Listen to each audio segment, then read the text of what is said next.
Hola estimados, este es un nuevo video de la unidad número 3, concentración de tensiones, perteneciente a la cátedra de elementos de máquina de la UTN Facultad Regional San Francisco.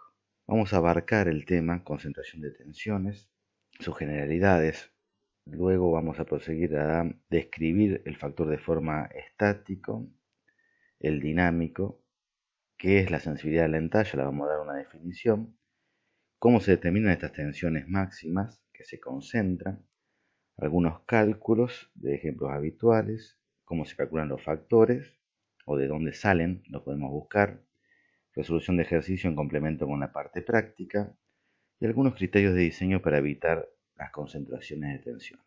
Vamos a comenzar con las generalidades.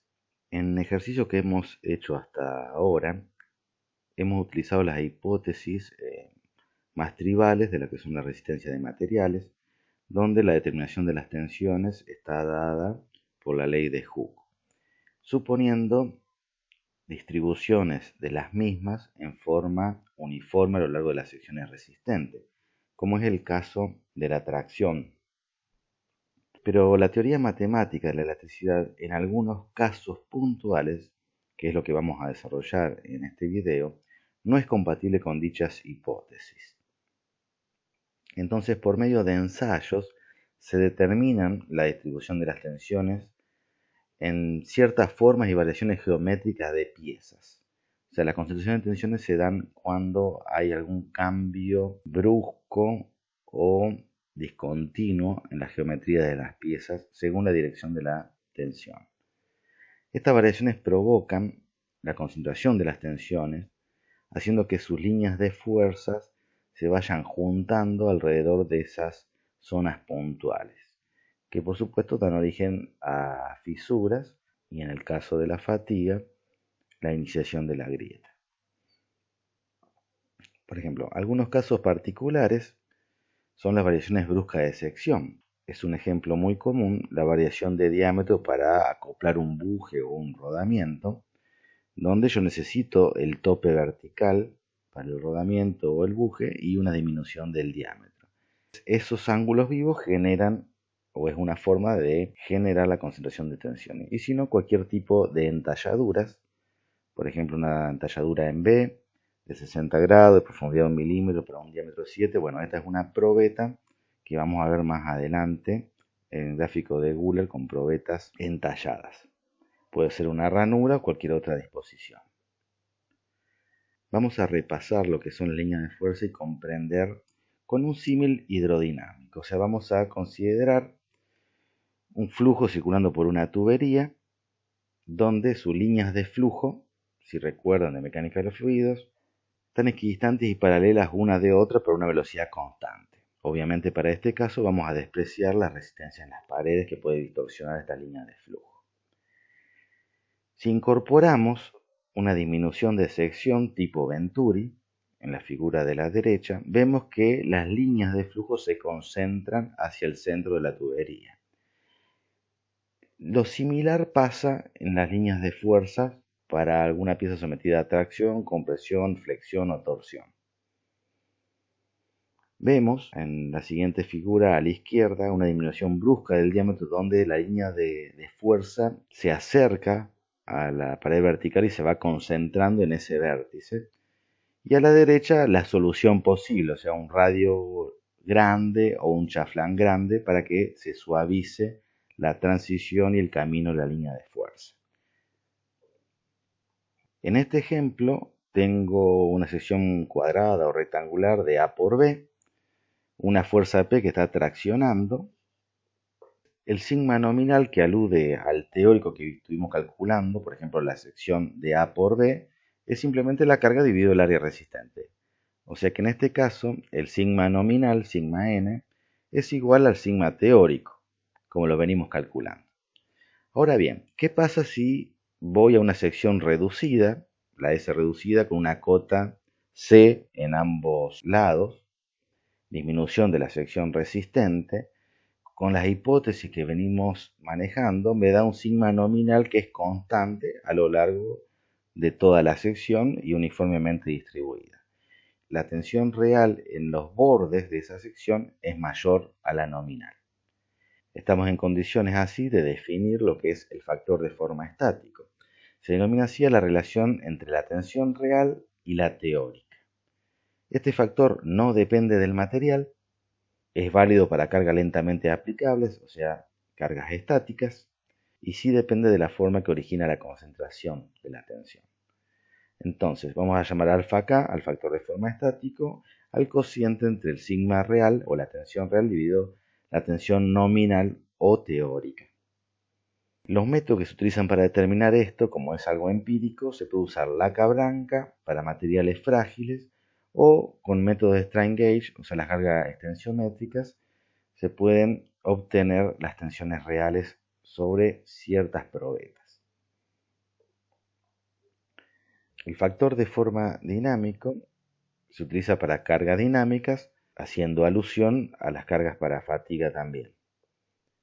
Depende de la forma de la pieza, de la forma de la entalla o la discontinuidad en el material, del material con que es construida la pieza, y podemos denominarlo beta sub k, el factor de forma dinámico. Se obtiene por ensayo de Guller.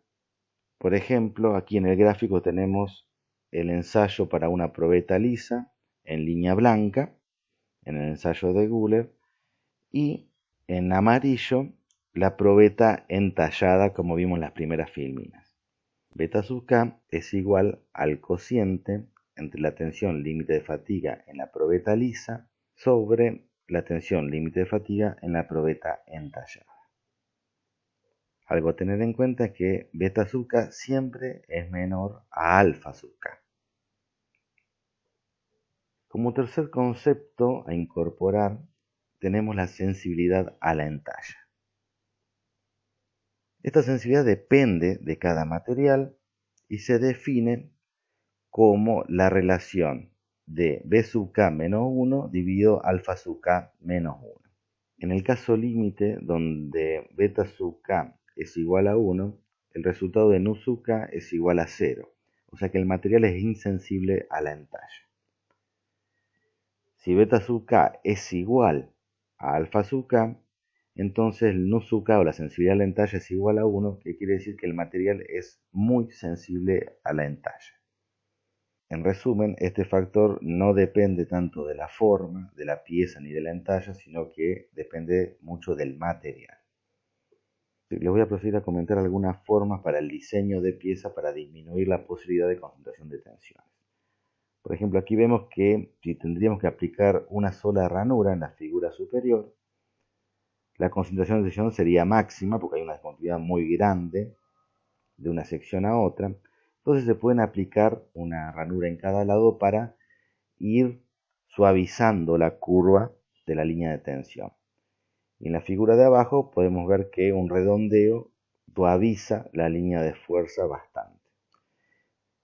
En las roscas, si son roscas muy importantes, son raras pero puede existir, los filetes pueden ir desapareciendo sin modificar el paso, pueden ir desapareciendo para hacer que la línea de tensión, si es una rosca que está sometida a una carga de tracción o compresión muy grande y es importante, se puede hacer de esta forma para aliviar la concentración de tensión en el fondo de los filetes. En definitiva, hay que tratar de eliminar los ángulos vivos en todas las piezas. Después tenemos el caso de descarga para rectificados. Nuestro eje sería ideal si tuviera un radio contra radio muy suave para que no concentre tensiones, pero prácticamente es un poco tedioso lograr esto, ya que muchos árboles o ejes pueden ir rectificados o clavar un rodamiento a tope o un buje. Vemos en la figura de abajo a la izquierda una descarga para el rectificado que concentra un poco la tensión. Hay que tener cuidado con esto sin dimensionarlo correctamente. Y a la derecha vemos una descarga de un normadín que no es un círculo exacto, sino que es un círculo con dos líneas a algunos grados. Hay varias normas para este tipo de descansos. Entonces la piedra puede apoyarse en el diámetro menor y en el costado del árbol para generar la superficie rectificada y poder clavar la pieza, el rodamiento o el buje sin problemas y con una buena terminación superficial. Para los que les interese el diseño de máquinas y sus elementos, les recomiendo puedan leer el Purlov, volumen 1 y volumen 2. Son dos tomos de autor ruso Purlov, donde describe las generalidades para el diseño de máquinas. Lo expongo aquí por la simplicidad gráfica de sus conceptos. Aquí vemos, puede ser un árbol o una placa, inclusive sometida a tracción, donde en la figura A está el agujero solo, donde la concentración de tensiones se hace máxima en el borde del agujero.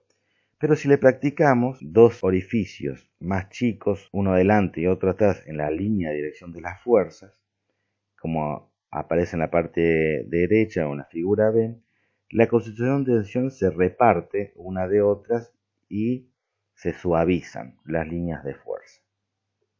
La primera figura hacia la izquierda, un radio de empalme entre diámetros grandes, donde esto es lo más común de hacer, si se puede, un radio grande para que las líneas de fuerza sean lo más suaves posible. Le dejo para que piense sus interpretaciones. ¿Qué pasa si le hacemos una ranura después? No afectaría tanto. Si hacemos una ranura antes en el diámetro más chico, las líneas se concentran un poco más, pero no llegan a tocar las esquinas del diámetro mayor. Y las últimas dos figuras hace referencia a que hay una concentración de tensión y un peligro de que se dispare la tensión real. Como conclusiones podemos decir que los materiales que no afectan la fatiga son insensibles a la entalladura.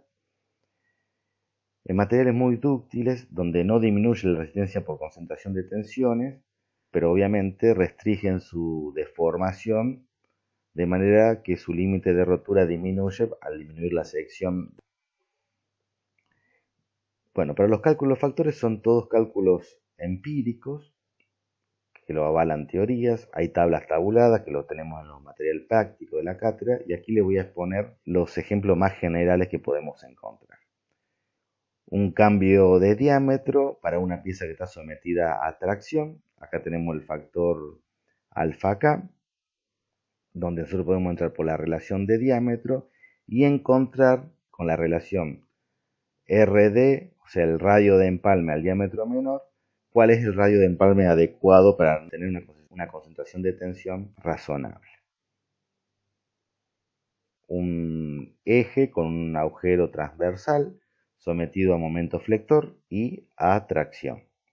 Para roscas, para ángulos con canto vivo tallado, el alfa K es igual a 3, es muy grande.